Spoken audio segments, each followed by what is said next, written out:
La planète des singes. Si je dois parler du plus ancien La planète des singes dont je me souvienne, je crois que c'est le remake de Tim Burton. Encore, je m'en souviens de très loin parce que j'ai pas gardé vraiment beaucoup de souvenirs du film. Je serais incapable de vous résumer le film. C'est plus à partir de la trilogie de César que ça a commencé à réellement m'intéresser. Les origines, que j'ai trouvé très bien.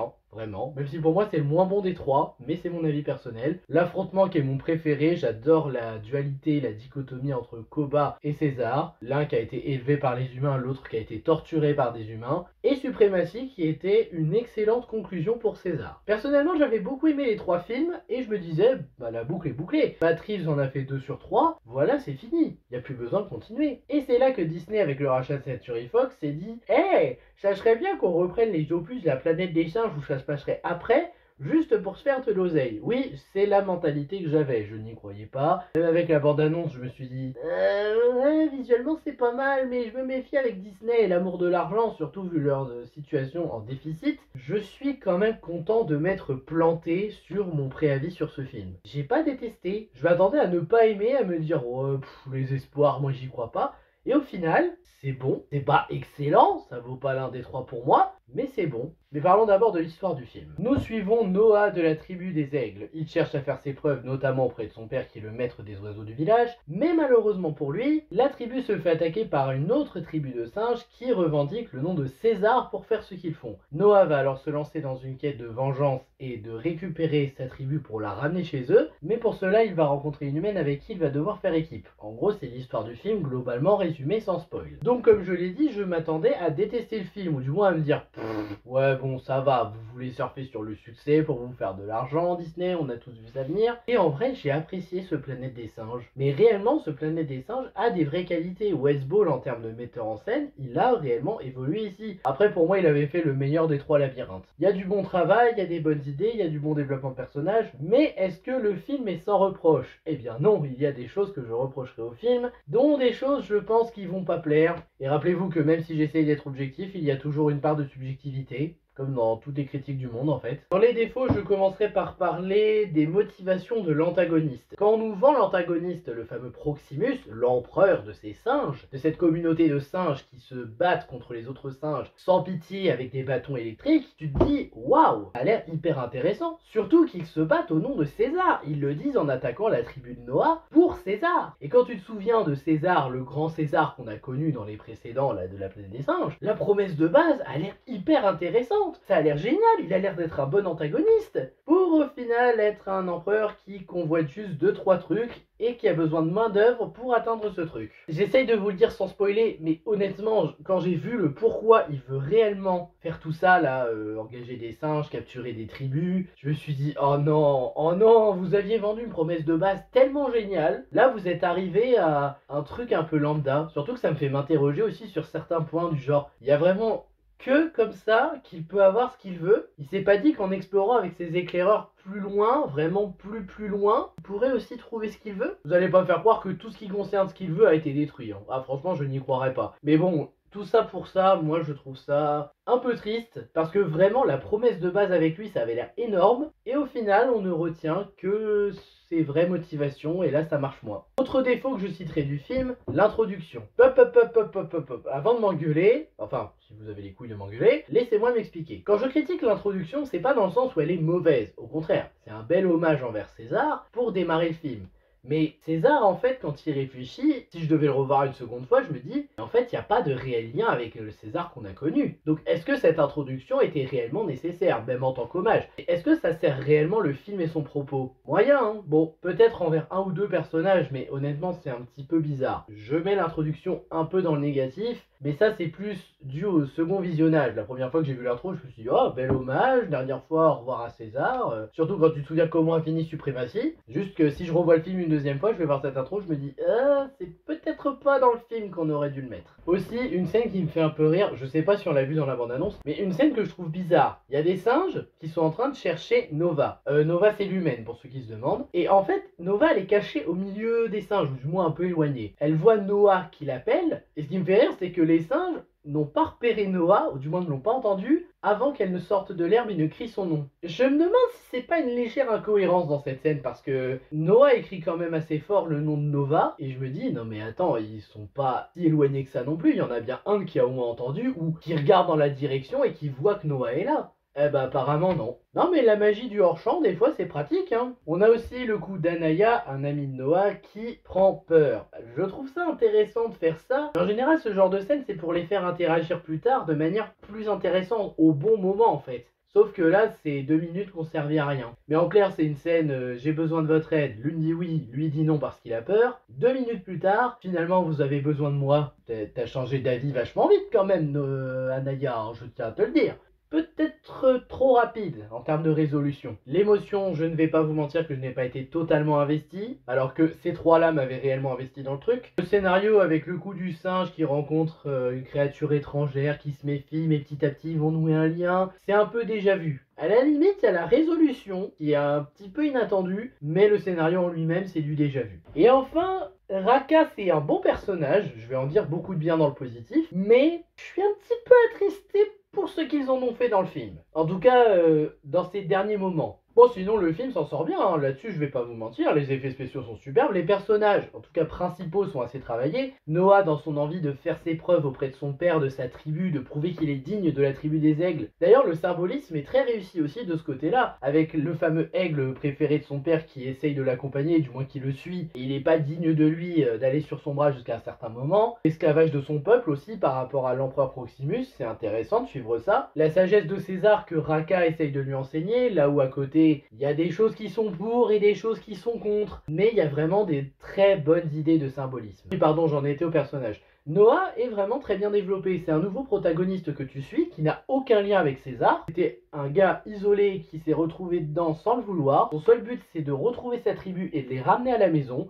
Et c'est un bon protagoniste. C'est pas un leader que j'ai à tout prix envie de suivre, mais c'est un personnage auquel je m'attache, que j'ai envie de voir qu'il s'en sorte. C'est une bonne chose de faire un protagoniste comme ça. On a aussi le fameux Raka, le singe solitaire qui s'est isolé des autres, qui lutte pour sa survie, qui fait de son mieux justement de ce côté-là, et qui est très bien avec le personnage, et c'est pour ça que je l'apprécie beaucoup, c'est que lui c'est quelqu'un qui croit en la sagesse de César. Je ne sais pas comment ça se fait, est-ce qu'il a vu César rouler quand il était petit, qu'il a entendu parler de ses légendes, qu'il a été bercé par ça, je ne sais pas. Après, t'as pas besoin de tout savoir explicitement, des fois tu peux imaginer, et tu comprends pourquoi. Mais j'avoue que dans son cas, le fait qu'il soit aussi déterminé avec les règles de César, ou du moins la philosophie que César a enseignée, c'est très intéressant. Même le côté je me suis isolé des autres singes parce que je ne partage pas du tout leur mentalité, moi je ne pense pas ça des humains et des autres. On sent d'ailleurs avec Nova qu'il veut réellement que Noah fasse des efforts. On sent aussi qu'il veut que les choses s'améliorent. C'est un bon soutien. Bon par contre, honte à moi, au début j'ai cru que c'était un descendant du pote de César, là, Maurice. Alors que c'est pas du tout la même espèce de singe, donc je suis désolé. C'est juste un dévoué de César qui croit en lui, mais qui a surtout gardé les bons côtés de lui. Lui c'est bien, il est bien développé justement. Est-ce que c'est le cas de Nova? Alors Nova, une humaine muette qui suit Noah pour sa survie, pour survivre, chasser, enfin avoir de quoi manger. Oui, ça rappelle fortement Spot dans le voyage d'Arlo, oui, c'est un peu le même genre. Sauf que elle s'est marchée sur deux pattes. Elle n'est pas retournée à l'état animal, mais on sent que les humains dans cet univers ont régressé. Pour des raisons évidentes bien sûr, à cause du virus. J'aime bien l'idée qu'ils ont servi là, vraiment, je trouve ça intéressant. Nova est attachante et un petit peu surprenante sur certaines choses. Compréhensible aussi, c'est pour ça que je la blâme pas pour certains choix, je peux la comprendre, mais on n'est pas là pour suivre des personnages parfaits, des fois il faut se mettre à leur place pour comprendre leurs défauts aussi. Donc Nova est intéressante, y compris dans sa relation avec Noah qui évolue bien petit à petit, à tel point que la confiance arrive, on va dire. Elle ne reste pas forcément, mais elle arrive. Si je devais dire du bien d'un dernier personnage du côté du protagoniste, Tsuna qui est un peu sa love interest. Bon, c'est plus sa meilleure amie, grande amie, avec qui il partage beaucoup de choses, mais on sent peut-être une pointe de love interest. Elle est attachante par sa personnalité, on sent qu'elle a très envie d'aider Noah. Noah qui a déjà un grand cœur avec elle et avec son autre ami là. Donc dans l'ensemble, oui, je trouve que les personnages s'en sortent. Après, elle est plus discrète parce qu'elle n'est pas un élément très important, par rapport aux autres en tout cas, mais elle a quand même son petit rôle à jouer. Puis elle reste un soutien sur lequel Noah peut compter, c'est toujours sympathique. Ensuite, l'antagoniste Proximus, parce que oui, c'est l'empereur des singes, c'est lui qui capture les tribus pour les exploiter pour des raisons personnelles. Encore une fois, si tu ne te tiens que sur la promesse de base, se servir de la philosophie de César, de ce qu'il a enseigné, et s'en servir à contre-argument pour obtenir ce qu'il veut, il y a des bonnes idées. Le souci c'est que son objectif final, ça gâche un peu ça et c'est ça que je regrette. Par contre son gorille homme de main là j'ai rien à dire, c'est un perso qui le suit juste parce que c'est un homme de main. Mais on peut pas développer tous les personnages non plus donc je peux comprendre. Décor c'est très joli, effets spéciaux aussi, l'univers qui s'étend plus avec des décors plus environnants, je trouve plus intéressant. On a évolué vraiment, on sent qu'il y a une génération en plus dans la manière dont le village est construit. Et aussi par rapport au fait que les singes s'affrontent, enfin du moins certaines tribus de singes s'affrontent mais pas pour les mêmes raisons, je trouve que l'univers aborde des thèmes intéressants, notamment par rapport aux humains. Et vu qu'ils ont décidé de faire une nouvelle trilogie, les musiques sont très sympas, la mise en scène est bien gérée, encore une fois Wes Ball il a vraiment bien géré sa mise en scène, il a su apporter une bonne manière de montrer les choses. Il y a peu d'action en plus, mais c'est pas si problématique. En même temps, les origines, il n'y avait pas beaucoup d'action non plus, il me semble. Mais le manque d'action n'est pas un réel problème. Au pire, on peut s'ennuyer un peu pour certains, je comprends, mais je ne trouve pas que ça soit un réel problème. En tout cas, en mise en scène, Wes Ball, il a vraiment bien géré. La photographie est de qualité, les costumes aussi, j'aime bien la manière dont ils ont fait le costume du singe empereur Proximus. Bon, vous allez me dire, ouais, mais c'est juste des effets spéciaux.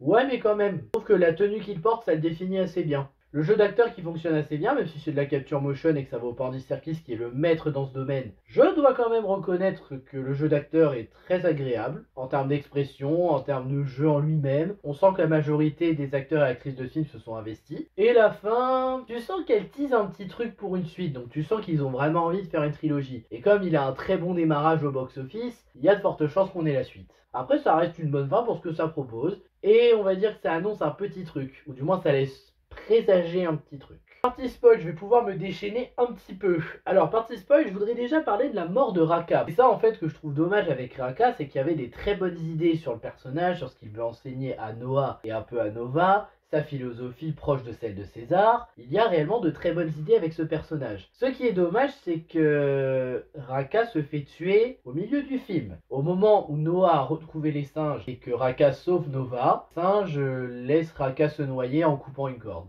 Alors moi évidemment comme un niais je me suis dit bah non mais Raka il va revenir, c'est bon, il va être en vie. Non apparemment il est bien mort, ou du moins on l'a pas vu revenir. Ah bah j'avoue que là vous m'avez un peu surpris. Donc je trouve ça dommage qu'on les tue aussitôt alors que le personnage partait réellement d'un bon pied. Après bon ça reste bien développé, le personnage reste bien, juste qu'il est mort trop tôt. Et pour l'empereur Proximus, comme je vous l'ai dit, à la base on pensait qu'il se servait de la philosophie de César pour faire son règne, pour capturer des tribus de singes et faire ses esclaves. Et ben en fait non. En fait il s'autoproclame César Maximus, donc il prend juste le nom de César, et son but c'est juste de prendre toute la force des singes pour ouvrir une porte blindée où il y a des armes derrière. Je vais redire ce que j'ai déjà dit, mais j'ai du mal à croire qu'en explorant le monde entier, tu ne pourrais pas trouver des armes à feu, voire même des tanks. Après, c'est vrai qu'on est limité des fois en termes de déplacement, ce qui a l'air d'être le cas ici. Mais bon, le monde est vaste, hein. Tu vas pas me faire croire qu'il n'y a pas un moment, tu t'as pas dit à tes singes, allez explorer et qu'ils auraient pas trouvé quelque chose. Vos bâtons électriques, là, que vous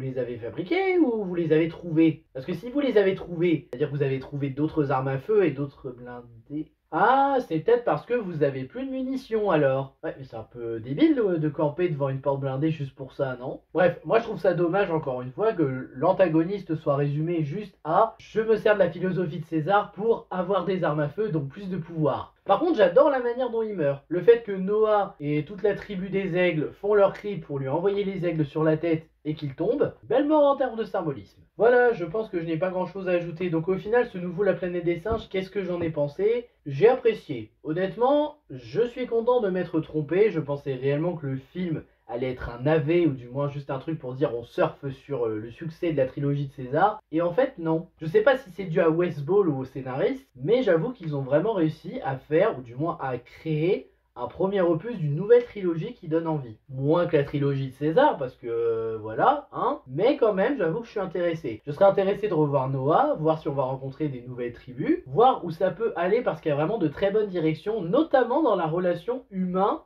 singe, qui là prend pas totalement la même direction qu'avec César, donc on peut espérer peut-être une nouvelle trilogie de qualité, je ne sais pas, mais mon préféré ça reste l'affrontement. Sur ce, merci à vous d'avoir regardé, n'hésitez pas à liker, à partager, à vous abonner, et je vous dis à bientôt pour de prochaines vidéos, ciao.